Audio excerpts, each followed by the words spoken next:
성도님들 어떤 추상적인 개념을 설명하기 위해서는 구체적인 예를 들어주는 것이 참 좋습니다. 예를 들어서 사랑이라는 단어는 추상 명사이기 때문에 그 자체로는 사랑이 어떻다라는 걸 설명하기가 참 힘듭니다. 그런데 보통 사랑을 설명할 때 어머니 예를 들어주죠. 어머니의 사랑. 이런 예를 들어주면 사랑이라는 추상적인 개념이 훨씬 이해하기가 쉬워지는 겁니다. 단 여기서 중요한 건 누구나 다 동의할 수 있는 예를 들어야 한다라는 겁니다. 자칫 예를 잘못 들어서 이게 본말이 전도되는 상황들이 생겨날 수 있거든요. 요즘 뭐 자주 보는 건데 뭐 정의란 무엇인가에 대해서 설명을 하면 보편적인 예를 들지 않고 정치적으로 민감한 이슈를 탁 예를 들어버리는 겁니다. 그러면 어떻게 됩니까? 정치 입장이 다른 사람은 절대 동감을 못하는 거죠. 그러므로 보편적인 예를 들어줘야 한다는 겁니다. 그런 의미에서 오늘 본문에서 히브리서 기자는 우리 히브리서 11장이 무슨 장입니까? 네, 믿음장, 믿음에 관한 개념을 설명해 주고 있습니다.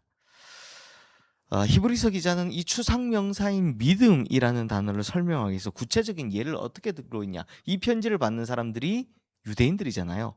그래서 유대인들이라면 누구나 다 알고 있는 그들의 조상들의 면면을 설명하는 겁니다. 즉 믿음에서 뛰어난 조상들의 이야기를 구체적인 예로 드는 겁니다. 그들의 삶을 믿음이라는 관점에서 안경을 쓰고 이제 조망을 하는 거죠. 그래서 믿음의 실체를 보여주려고 하는 겁니다. 그래서 먼저 시작과 동시에 믿음의 정의를 내립니다. 우리 1절, 2절 말씀 함께 읽겠습니다. 믿음은 바라는 것들의 실상이요 보이지 않는 것들의 증거니 선진들이 이로써 증거를 얻었느니라. 근데 성도님들, 우리는 이 말씀 참 오해할 때가 많습니다. 자, 믿음은 내가 바라는 것들의 실상이요 보이지 않는 것들의 증거라고 생각하는 분들이 많습니다. 다시 설명할까요? 믿음은 내가 바라는 것들이 현실로 나타나는 것이다 라고 생각하는 분들이 많습니다. 이건 큰 오해입니다. 뭐가 오해일까요? 성도님들, 믿음은 내가 바라는 것들이 현실로 나타나는 것이 아니라 하나님이 바라시는 것들이 현실로 나타나는 겁니다. 이것을 믿는 것이 참된 믿음인 겁니다. 내가 바라는 것과 하나님 바라는 것 차이가 있죠. 하나님은 내가 바라는 것과 전혀 다른 생각을 하고 계실 때가 많기 때문입니다. 그러므로 사람들은 믿음의 시작부터 잘못된 경우가 많다는 거죠. 내가 바라는 것들이 현실로 나타나는 것, 이렇게 잘못 알고 있는 경우가 많다는 겁니다. 그러니 하나님과 상관없이 자기의 소망을, 자기가 소망하는 것을 붙들고 놓지를 못하더라는 겁니다. 아니 내가 이렇게 간절하게 기도하고 이렇게 믿고 있는데, 나 분명히 믿음이 있는데 왜 이루어지지 않는 거지? 하나님은 나를 사랑하지 않는 건가? 뭐 등등, 이렇게 하나님의 본심마저도 의심하는 분들이 생겨나죠. 그러나 믿음의 첫 시작은 뭐라고요? 하나님께서 바라시는 것이 현실이 되는 겁니다. 하나님께서 바라시는 건 이게 참 우리 눈에 보이질 않습니다. 어떤 영적인 것이기 때문이기도 하고요. 또 하나님의 섭리가 우리 눈에 보이지 않는 경우들이 대부분이죠. 그러므로 믿음은 보이지 않는 것들의 증거라고 말씀하는 겁니다.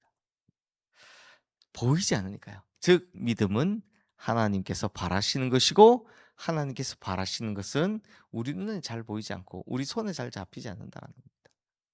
자, 이걸 히브리서 기자는 앞서 말씀드린 것처럼 믿음의 선진들의 예를 들어서 구체적으로 설명을 하는 겁니다. 자, 믿음의 추상적인 개념을 이제 설명하는 겁니다. 그래서 제일 처음 나오는 인물이 누구냐? 4절 말씀 함께 읽겠습니다. 믿음으로 아벨은 가인보다 더 나은 제사를 하나님께 드림으로 의로운 자라 하시는 증거를 얻었으니 하나님이 그 예물에 대하여 증언하심이라. 그가 죽었으나 믿음으로써 지금도 말하느니라. 자, 창세기 4장에 나오는 가인과 아벨의 이야기를 예로 들고 있습니다. 다들 잘 아시죠? 가인과 아벨이 하나님 앞에 제사를 드렸는데 하나님께서는 가인과 그 예물은 받으시고 아벨과 그 예물은 받지 않으셨습니다. 하나님께 예배드린 후에 이제 가인은 자신의 예물을 하나님께서 받지 않으심으로 말미암아 분노하죠. 그 분노 때문에 결국 가인은 동생 아벨을 돌로 쳐 죽이고 말았습니다. 인류 최초의 살인 사건이 벌어진 거죠. 그러면 히브리서 기자는 왜 아벨의 제사를 더 나은 제사라고 했을까요? 자, 여기에 대해서는 수많은 이야기를 할 게 있지만 하나만 보면 아벨은 예배를 통해서 하나님께서 기뻐하시는 걸 드렸기 때문이다라고 합니다. 자, 뒤에서 말씀드리겠지만 정확히 이런 이야기 들어보셨을 겁니다. 아벨은 양을 드렸고 가인은 곡식을 드렸기 때문에 하나님께서 양을 드린 아벨을 좋아했다. 아닙니다. 당시에는 제사 율법이 있지도 않았고요. 설령 제사 율법이 있다 하더라도 율법에 기록된 이스라엘의 5대 제사에는 두 번째 제사 소제라고 곡식을 드리는 제사도 분명히 있기 때문입니다. 그러므로 이건 제물에 관한 내용이 아니라는 거죠. 바로 중심에 관한 내용입니다. 자, 성도님들, 믿음은 하나님께서 바라시는 것이 현실이 되는 것이라고 정의를 내렸잖아요. 근데 아벨은 하나님께서 바라시는 예배를 드렸고, 그래서 하나님께서 이걸 아벨의 제사를 기쁘게 받아들였습니다. 반면 가인은 하나님께서 원하시는 제사를 드리지 못했습니다. 이렇게 판단하는 근거가 뭐냐? 이게 중요한데요. 오늘은 제가 참 이 가인과 아벨 이야기만 해도 한 몇 시간 할 수 있을 것 같은데 딱 하나만 이야기하면 예배 후에 이어지는 삶의 모습입니다. 가인을 보시면 욕심과 분노와 질투가 그대로 남아 있습니다. 그렇죠?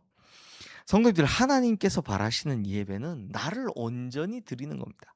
나를 온전히 드렸다면 예배 후에 내 욕심, 즉 가인으로 말하면 질투, 분노, 성냄 등은 하나도 남아있지 않아야 합니다. 제대로 예배를 드렸다면.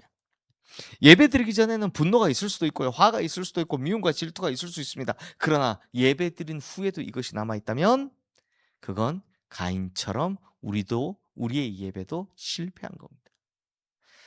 결국 가인은 예배 후에 질투와 분노가 남아 있었고 그것이 살인 충동으로 이어져 버린 겁니다. 그러므로 성도님들, 이 기준에 따라 우리는 과연 믿음이 있는 예배를 드리고 있는지 제대로 점검해 보시길 바랍니다. 성도님들, 예배 드리기 전과 후에 내 인격과 생각이 달라져 있습니까? 예를 들면 누군가 미워했는데 예배 드린 후에 미움의 감정이 사랑의 감정으로 바뀌었다면 그건 하나님께서 기뻐하신 예배를 드린 겁니다. 용서가 된다면 그건 하나님께서 기뻐하신 예배를 드리는 겁니다. 예를 들어서 말씀드리는 겁니다. 하지만 그 감정, 즉 분노, 여전히 화남이 그대로 남아있다면 참 무섭게도 잘못 드린 예배다. 가인의 예배다. 라는 겁니다. 무서운 이야기죠. 자, 이어서 5절 말씀도 함께 읽겠습니다. 믿음으로 에녹은 죽음을 보지 않고 옮겨졌으니 하나님이 그를 옮기심으로 다시 보이지 아니하였느니라. 그는 옮겨지기 전에 하나님을 기쁘시게 하는 자라 하는 증거를 받았느니라. 자, 에녹은요 65세에 무드셀라를 낳고 300년을 하나님과 동행한 사람이다. 사실 성경에 이 기록밖에 없습니다. 그런데 하나님과 동행했다는 게 도대체 무슨 뜻일까요? 이건 자기가 가진 자아, 욕심, 욕망, 이런 생각들을 포기하고 하나님께서 바라시는 대로 걸어갔다는 뜻입니다. 즉 하나님과 손잡고 하나님과 보폭을 맞춰가는 거죠. 하나님께서 달리시면 자기도 달려야 됩니다. 하나님께서 멈추시면 자기도 멈춰야 됩니다. 이것이 바로 동행입니다. 에녹도 역시 사람이었기 때문에 자기 욕심, 자기 욕망이 왜 없었겠습니까? 자기가 바라는 것들이 현실이 되고자 하는 마음이 왜 없었겠습니까? 하지만 에녹은 삶으로 믿음을 입증한 겁니다. 하나님께서 바라시는 것이 현실이 되는 삶, 바로 믿음의 삶을 살아낸 겁니다. 하나님께서 에녹에게 바라시는 것이 함께 동행하는 거였고요. 에녹은 자기 것 다 내려놓고 하나님과 동행하는 삶으로 그의 믿음을 온전히 이뤄낸 겁니다. 사랑하는 성도님들, 하나님께서는 오늘 우리에게도 똑같이 말씀하십니다. 나와 동행하자. 나와 함께하자. 근데 우리는 하나님과 동행하는 게 부담스럽습니다. 제가 예전에도 설교 때도 말씀드렸지만 맨날 하나님 보고 싶다고, 나 하나님하고 함께하고 싶다고 했던 분이 나중에 진짜 자기 눈앞에 예수님이 십자가에 달린 모습으로 나타나니까 일주일 뒤에 가지고 가시라고 제발. 화장실을 못 가겠다고 막 가시라고 막 했던 그런 이야기 어릴 때 부흥에서 들은 적이 있는데요. 하나님과 동행하는 걸 은근히 부담스러워합니다, 사람은. 왜요? 하나님과 동행하면 내가 원하는 걸 포기해야 되는 게 너무 많기 때문입니다. 그러니까 하나님 몰래 내가 좀 하는 것도 있고 좀 하나님 몰래 내가 내 욕심도 좀 챙기고 이렇게 했는데 진짜 하나님과 동행한다고 그게 겁나기 때문입니다. 내가 원하는 거 100 가지를 포기하고 하나님 원하는 거 한 가지를 해야 되는데 이게 쉽지 않습니다. 하지만 우리가 믿음이 있는 자가 되기를 원한다면 내가 원하는 걸 포기하고 하나님께서 원하시는 동행을 이루어가야 하는 겁니다. 자, 이어서 7절 말씀을 함께 읽겠습니다. 믿음으로 노아는 아직 보이지 않는 일에 경고하심을 받아 경외함으로 방주를 준비하여 그 집을 구원하였으니 이로 말미암아 세상을 정죄하고 믿음을 따르는 의의 상속자가 되었느니라. 자, 노아는 120년 동안 방주를 지었습니다. 100년이라고 보기도 하고 120년이라고 보기도 하는데 그렇습니다. 그 시간 동안 노아 가족을 제외한 모든 사람들은 어떻게 살았습니까? 그 당시에 다 자기 원하는 대로 살았습니다. 그러나 노아는 그렇지 않았습니다. 100사람이 다 그냥 지 마음대로 살고 하나님을 돌아선다 할지라도 자신만큼은 하나님과 동행하며 말씀에 순종해 왔습니다. 그래서 하나님께서 노아에게 바라는 실상은 뭐였습니까? 하나님 말씀에 순종하여 방주 만드는 거였습니다. 노아는 하나님의 말씀에 철저하게 순종했죠. 이것이 하나님께서 노아에게 바라시는 믿음의 참모습이었다는 겁니다. 성도님들, 하나님께서 오늘 우리에게도 이 믿음에 따른 순종을 요구하십니다. 지난 주일날 설교도 했지만 그때마다 우리 마음속에 순종이 아니라 다른 마음이 일어나지 않습니까? 이해가 되지 않을 때. 아니 도대체 왜? 언제까지? 라는 질문이 던져질 때. 그런데 하나님은 철저히 순종을 바라십니다. 우리 마음속에서는 외쳐지죠. 다른 사람들은 지 마음대로 사는데 노아 때 그랬잖아요. 그래서 다들 행복하게 사는 것처럼 보이는데 왜 저만 이렇게 힘들게 순종해야 됩니까? 이런 반발심이 생기기 마련입니다. 하지만 그때 성도님들 누구 생각하라는 겁니까? 지금 히브리서 기자가 노아 생각하라는 겁니다. 노아는 그 시대에 단 한 명 남았던 의인이었습니다. 결국 노아는 남들이 100년, 120년 동안 지들 마음대로 우리 보기에는 행복하게 사는 것처럼 보일 때 하나님 말씀에 철저하게 순종해서 120년 동안 방주 짓는 일을 성실히 감당했습니다. 그 결과 뭐였습니까? 노아는 믿음의 사람이 되어 살았고요. 결국 노아만 살아남았습니다. 다 죽었습니다. 사랑하는 성도님들, 오늘 이 말씀 정말 우리가 이 히브리서 11장을 너무너무 사랑하는데 이렇게 무겁게 받아들이지는 않죠.